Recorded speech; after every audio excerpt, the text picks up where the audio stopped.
वरोरा भद्रावती विधानसभा के लिए निर्दलीय उम्मीदवार के रूप में मुकेश जीवतोड़े मैदान में खड़े थे।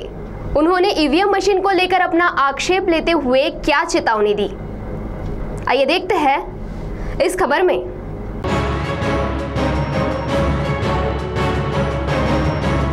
वरोरा भद्रावती विधानसभा मतदार संघ के चुनाव में भाजपा उम्मीदवारों के विजय पर संदेह व्यक्त करते हुए अपक्ष उम्मीदवार मुकेश जीवतोड़े और उनके समर्थकों ने आक्रामक भूमिका ली है। उपविभागीय अधिकारियों को निवेदन पेश करते हुए उन्होंने ईवीएम मशीन में छेड़छाड़ होने का गंभीर आरोप किया। संबंधित चुनाव की जांच की जाए, ऐसी मांग भी इस समय की गई। साथ ही भविष्य के सभी चुनाव बैलेट पेपर पद्धति से लिए जाए ताकि चुनाव प्रक्रिया पारदर्शक होगी और जनता का लोकशाही पर का विश्वास भी कायम रहेगा, ऐसा भी निवेदन में स्पष्ट किया गया है।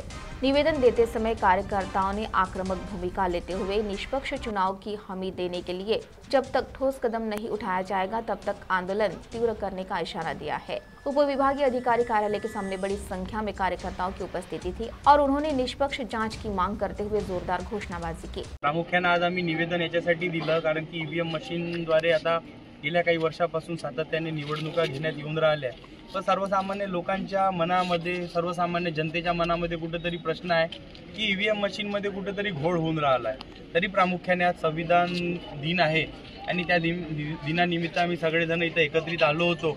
तर प्रामुख्याने आम्ही ते आपले जे अधिकारी आहे, निवडणूक आयोगाचे अधिकारी आहे, त्यांना प्रामुख्याने एक निवेदन दिलं आहे की येणाऱ्या काळामध्ये ज्या काही निवडणुका आहे, स्वराज्य संस्थेच्या निवडणुका असो, जिल्हा परिषद, पंचायत समिती, नगरपालिका किंवा येणाऱ्या प्रत्येक निवडणुका ज्या आहे त्या फक्त आणि फक्त बॅलेट पेपरवरती घेण्यात याव्या।